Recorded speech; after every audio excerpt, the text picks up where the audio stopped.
Hello, I'm Jennifer Savari, and today I'll be sharing how I made this coffee stopper using the Knight and Dragon kit from the brand new Karen Burniston release.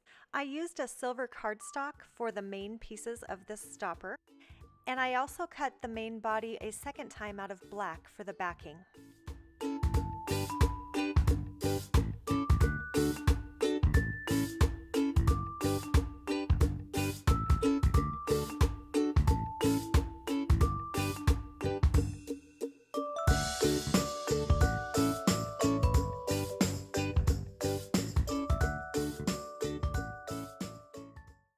After the Knight was assembled, I did put just a little bit of vintage photo on his plume just to help it stick out just a little tiny bit.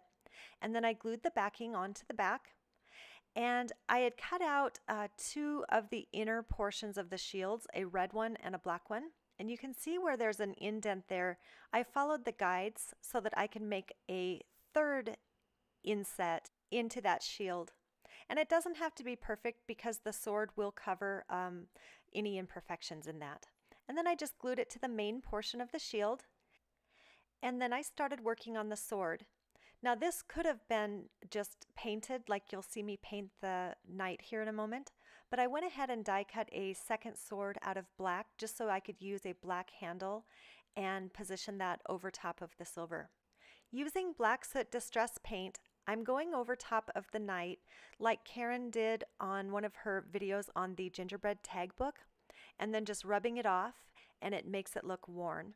And then I went over the edge of the sword with some gold, attached the shield and the sword. And the next step was to simply hot glue him to a coffee stopper. Now I ordered these from Amazon. I got a huge box of these for not much. And I glued the glue onto the legs and then glued him onto the stopper. I did this so that the glue would not show in the middle. And I also wanted to show a dragon that I made that I thought would be cute for Valentine's Day. So for the Slay the Day, I used some Avery clear sticker paper and just went to dafont.com and found a font called Prince Valiant and just downloaded it. It's free. And then I just stuck the clear sticker onto the coffee, and that was it. Super simple project and really fun to give. Thanks for stopping by. Don't forget to subscribe if you have not, and I can't wait to see you again soon. Have a great day.